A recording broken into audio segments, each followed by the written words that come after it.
Good afternoon, everybody. Welcome to the Hawaii Book and Music Festival and today's session, which is going to be the Bitcoin solution for Hawaii energy. Extremely interesting topic, one that I didn't even know were related to each other, but we have an excellent speaker here. His name is Nathaniel Harmon. He is a graduate of the University of Hawaii with a master's degree in Marine Geology and Geochemistry, and he's been involved in Bitcoin since 2013.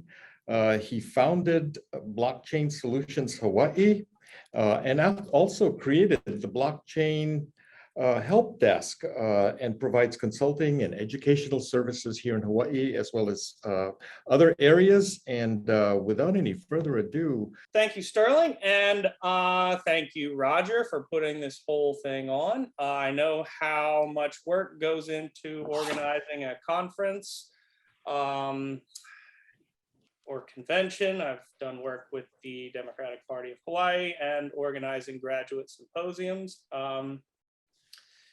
Yeah, so the topic of the presentation is, Bitcoin energy in Hawaii. My name is Nathaniel Harmon, and I founded Blockchain Solutions Hawai back in 2018, and we specialize in Bitcoin layer 2 software development. So Lightning Network things, sidechains, which if you think about Bitcoin as like the internet, sidechains are like the website equivalent. And we do zero knowledge asset security, where we can take someone from zero knowledge to being able to safely and securely securing their own and self-custodying their own assets. And we do consulting and business integration. A lot of major companies have a Bitcoin strategy, and everyone in Hawaii should as well. So before we get started, it's important to know what this presentation is not. This is not a Bitcoin 101. This is not a subjective discussion on what is and is not a productive use of energy. This is going to be mostly an energy talk. So outline split into two parts. Part one is going to be solely focused on energy and Hawaii. And, we'll talk about some of the issues facing Hawaii's 2045 energy goals.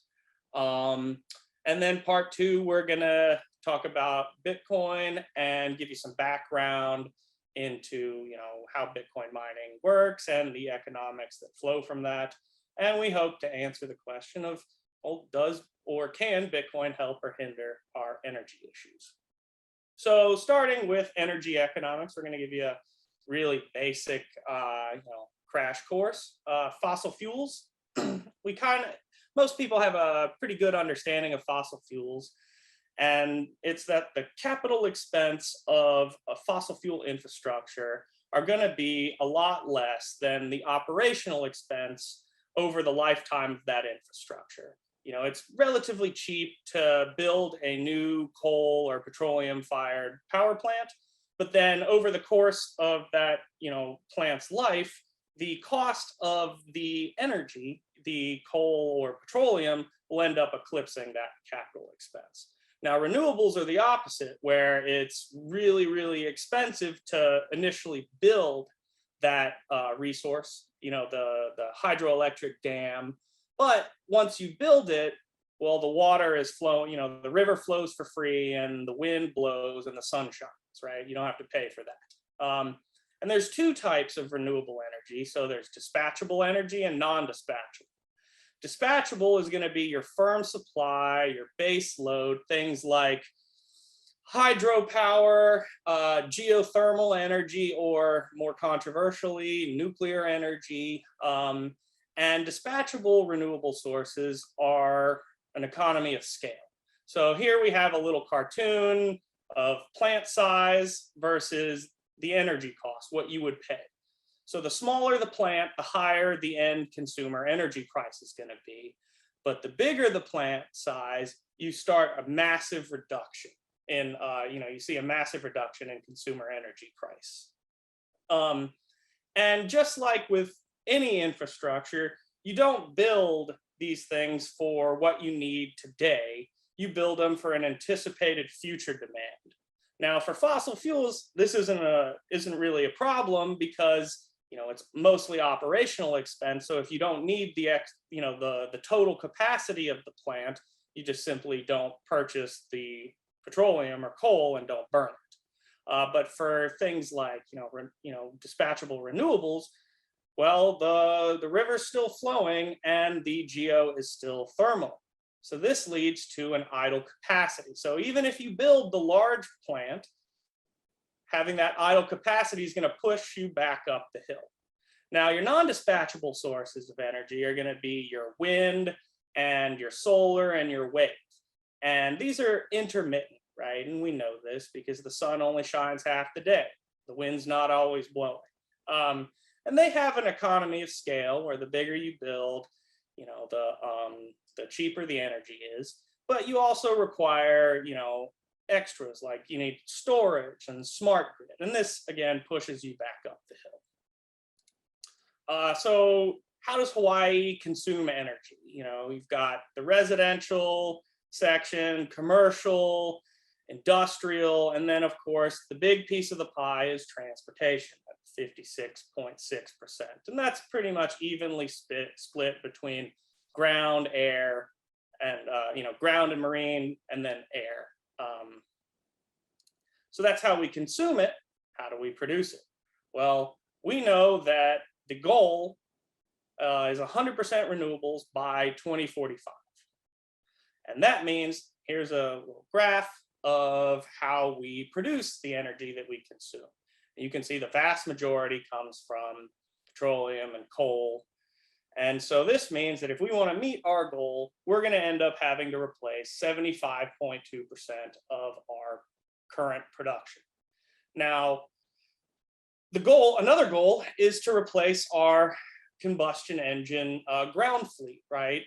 Cars moving away from petroleum and gas to electric vehicles.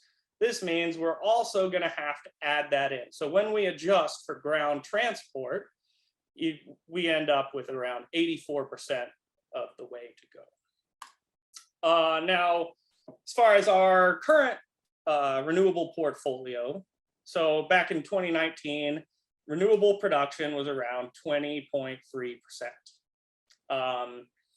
And that's split between dispatchable and non-dispatchable. So for dispatchable sources of energy, we have bioenergy. So that's things like ethanol, biodiesel, landfill, and sewage-based digester gas, agricultural, animal residue waste, and municipal solid waste, the green bin. And of course, we have some hydropower. Now, the vast majority of our renewable energy comes from non-dispatchable sources, your solar and your wind. And relying so heavily on intermittent sources of energy creates a few problems, those being curtailment and a firm supply. Now, curtailment is pretty simple. It's an imbalance between supply and demand. And, think of it like when in the middle of the day, when the sun is shining and the wind is blowing, we're generating more energy than the grid needs. So the load, and this, is waste. So we can't use it. So we just don't produce it or ground it out. Now in 2020, Hawaii curtailed around 56 gigawatt hours worth of energy. So had that energy been sold to the grid at what we pay, around 30 cents per kilowatt hour, around what we pay, that would equate to about $20 million of energy that we dumped. And Maui alone was 51 gigawatt hours of that. And this is a problem that's expected to get worse and worse and worse. Now, due to the power purchase agreements with independent power producers, the utility has to pay for that curtailed energy. So even though nobody can use it and it's either not generated or just ground out, they still have to pay 10 cents per kilowatt hour. And there's so because of that, there's a mandate to reduce this curtailment. And so the dilemma that this creates is that Well, the more renewable energy you produce, the cheaper the energy cost should be. But curtailing that energy leads us to higher energy costs. So let's just store it. Well, this brings up the second problem, firm supply. So when we're talking about intermittent sources, we need to talk about the capacity value. So particularly for wind and solar resources here on Oahu. So centralized solar is around 6.1%. And the best way to think about this is, what is the new capacity of that resource that is required to meet 100 megawatts of load? So with centralized PV, in order to meet 100 megawatt load, you'll need 1.6 gigawatts of load. Now, distributed PV is much worse. And so that's a 52 times multiple. So for every 100 megawatts that you want to meet, you need 5,200 megawatts of capacity. And wind is the best with 6 to 1. Now, Oahu's firm supply is around 1,800 megawatt hours. And all the other islands are either around 200 megawatts or much lower. And this has led our utility company to conclude that even with an abundance of renewable energy resources, the power system must have a complement of firm dispatchable thermal resources. And these thermal resources will be fueled by liquefied natural gas. And let's see why. Well, it's also called Bitcoin mining. And the common way for people to explain Bitcoin mining is that, oh, it's these computers solving a really complicated math problem. That's not the best way to think about it. It's closer to a game of needle in a haystack, with needle being new Bitcoin. Now, that needle is randomly hidden by the protocol itself, and the game resets after the needle is found. So just like this guy, if he finds the needle in the haystack, you'll pull it out, present it.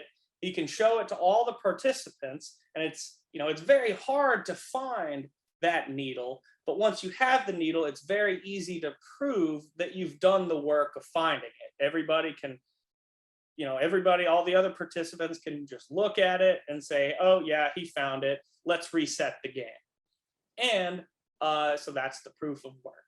Now, the size of that haystack is adjustable. And it's done, again, automatically by the protocol.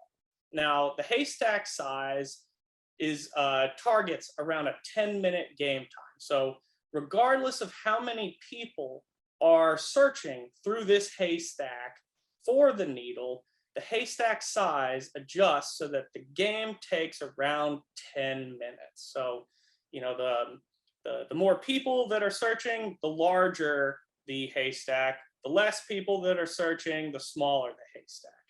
Now, just like this guy who's looking for a needle, he's going to have a support team to bring him water and food. Well, searching for the Bitcoin needle also requires energy. And so the larger the haystack, the more energy that is, expended to look for that needle. And when we talk about, security, that energy is the security of the Bitcoin blockchain. And Bitcoin is by far, many orders of magnitude, the most secure database, not just in cryptocurrency, but in the entire world.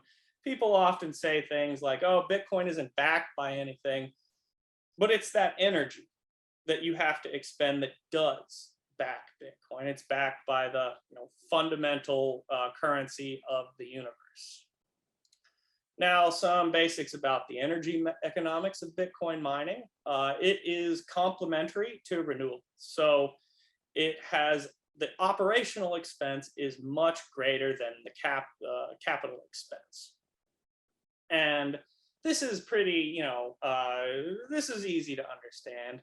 The machines themselves that do the mining are much cheaper than the lifetime cost of the energy to power them. And once you put power into a computer, that that energy has to come out somewhere, and it does so as heating, and it creates heat. So this means that your operational expense is pretty much entirely powering and cooling those miners. And this means that the profit from mining Bitcoin is solely dependent on the cost of energy. In 2019, Bitcoin used around 61 terawatt hours, and 2020, it's about 100 terawatt hours. And when we look at a distribution of miners around the world, we see that they gravitate naturally to cheap energy and cold temperature. So here's two tables of those major Bitcoin mining regions. And what we see is a bifurcation between areas with a lot of renewable energy. So the renewable penetration, how much of that region's energy is derived from renewables, versus, you see the bifurcation between almost 100% and almost none. So when we look at each of those regions weighted against their total hash power, in 2019, the renewable distribution of Bitcoin mining, the whole network, was around 38%, which is about double Hawaii. And it's actually getting even higher now. And so recently, China banned Bitcoin, and as of this month, they have around 0% of the total mining hash power. And China was one of the dirtiest mining regions, and so getting rid of them, and they've now moved to places, Texas for the solar. So now that's pushing the renewable percentage to around 50%. So why is Bitcoin beating the state of Hawaii in renewable? Well, we can actually look to China for the answer to that. So before China banned Bitcoin, there was an interesting phenomenon called the Great Bitcoin Migration. There are two major regions of Bitcoin, or were, in China. There's the Sichuan and Yunnan province, which gets most of their energy from hydroelectric power, and then Inner Mongolia and Xinjiang, which are in the north, which get most of their energy from the cheap coal that they mine. Now, during the course of the year, the miners would physically pack up and move based on where it was more economically viable. So during the winter, when it's cold, they move to the north, Inner Mongolia and Xinjiang, where the even though the coal is slightly more expensive than the hydroelectric power, the savings from the cold temperature causes the Bitcoin mining during the winter to be more profitable there. Now, during the rainy season, all these miners pick up and move to the Sichuan and Yunnan provinces to take advantage of all the excess electricity generated from the rainy season. And this is because Bitcoin functions as the ideal buyer of last resort. So they can provide a dispatchable demand. So during the rainy season, these hydroelectric plants are producing way more energy. They have way more energy than the region actually needs. So the Bitcoin miners come in and say, hey, we'll buy all of that excess energy. We're not going to give you the full, retail value, but we'll buy it because anything is better than nothing at this point. So Bitcoin allows for 100% revenue generating energy use. Now, how does this work with curtailment in Hawaii? So let's look at Maui's oversupply between, the curtailment just from oversupply from Q1 2020 through Q2 2021. And, this is based on the average curtail power purchase agreement of around 10 cents per kilowatt hour, which, because that utility has to pay for it, they paid around $6.75 million between Q1 2020 and Q2 2021 for energy that was not provided. It was just waste. And they spent $6.75 million doing that. Now, what would happen if we developed a model where we looked at what would happen if, instead of dumping that energy that they're already paying for, what if they had used Bitcoin mining to recoup some of that lost revenue? So, the model, we subtract your cooling costs and, sunlight adjusted and a Poisson distribution of mining revenue. And we came up with, two general models. There's the Bitcoin that's sold at the time of production. So as soon as you produce Bitcoin, you immediately convert it to US dollars and sell it. And you can do that through futures contracts. And the first ETF was traded on the first Bitcoin futures traded ETF on the New York Stock Exchange this week. And it turns out that, so this Bitcoin sold at the time of production is going to be this green line. And it turns out that if they had mined Bitcoin, instead of just dumping the energy and leaving the money sitting on the table, they would have made about, $8.75 million with a recovery rate of about 130%. So it would have been more profitable to do this than, dumping it. Now, the second way you can think about this is, well, let's say instead of selling it at the time of production, you hold it, like on your treasury balance, similar to how Tesla holds Bitcoin on their treasury balance, or MicroStrategy, or now El Salvador does. Had they held that Bitcoin, that's going to be this orange line. I call this the HODL method. And back in June, the price in June was around $36,000, $37,000, somewhere in that range. Had they held that Bitcoin, it would have been worth $20.1 million back in June. And now, obviously, that number has gone up. It's almost double that now. So let's go back to the Oahu problem. So what are our options to solve the firm supply of Oahu? So, well, nuclear. So, well, even if we get, the mythical thorium reactor, and it works and we can build one, we can't do it here in Hawaii, because in the off chance that something happens that we're not aware of, there's no fallout. There's no fallout zone. So nuclear can't work. Now, from where I'm sitting, it looks like the current strategy to replace our firm energy supply is gravitating towards bioenergy, right? Things like, ethanol or solid waste, right? Now, bioenergy is a carbon-based energy source. And, at a high level, the solution to our carbon burning problem just can't be burning more carbon. They use creative accounting methods to say that, oh, bioenergy is carbon neutral, because if I burn it over here and then plant a tree over here, that cancels out. But the problem is that, you got the land use changes, the nutrient use, you have to cultivate it, you have to cut down trees, you have to process it into energy, then you have to move it across the ocean to get to us. It ends up not being much better than natural gas. But bioenergy is classified as renewable energy, countrywide at the moment.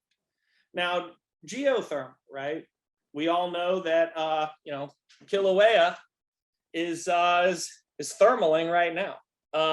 So the Big Island has quite a bit of geothermal energy. Maui, a little bit less. Now, the problem with geothermal energy is the political palatability of it. The Puna plant had it was enough of a headache to get that built. So the question is whether is it politically palatable to exploit all of the Big Island and Maui's potential geothermal energy to feed Oahu. And then of course you have to cable them, and that has a lot of cost to it. I'm not sure. Could it? Yes, possibly, but I don't think it's going to happen. Hydropower. Well, we don't have a river here, but Kauai is doing the pumped hydro, which is super cool. It's a Sisyphusian task, but the question on Oahu is where do you put it? Again, we don't have the land. Now, when I look at the state, I don't see land, I see ocean, right? So what are our ocean resources?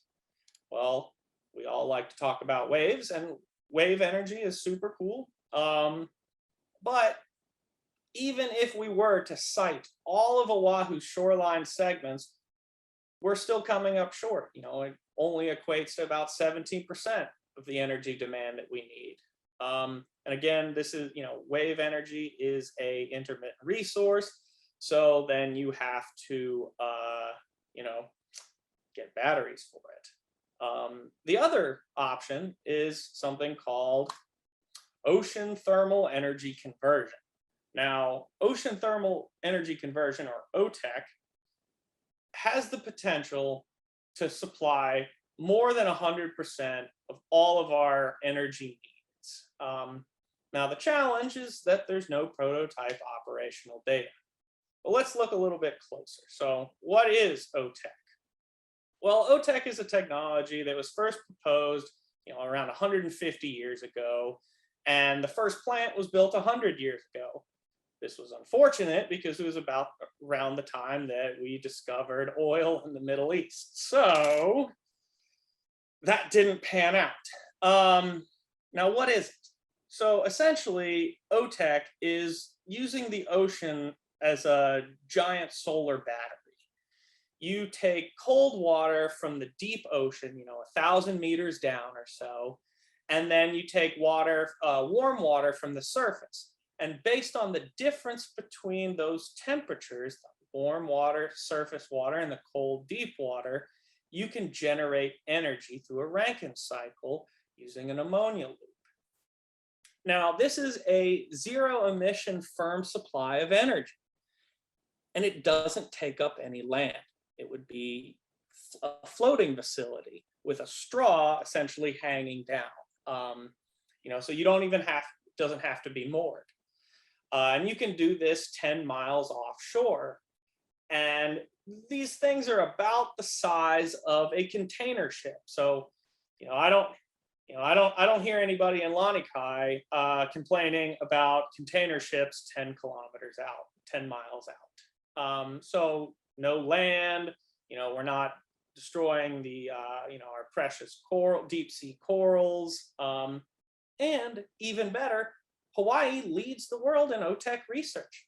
Between Oceanit and Mackay Ocean Engineering, we are the world's hub for this technology. Mackay even has a 100 kilowatt testing facility on the Big Island. Some of you may have seen it. So why, if we lead the world in this technology, and it's our only realistic chance to supply 100% of our firm energy needs, why aren't we doing this?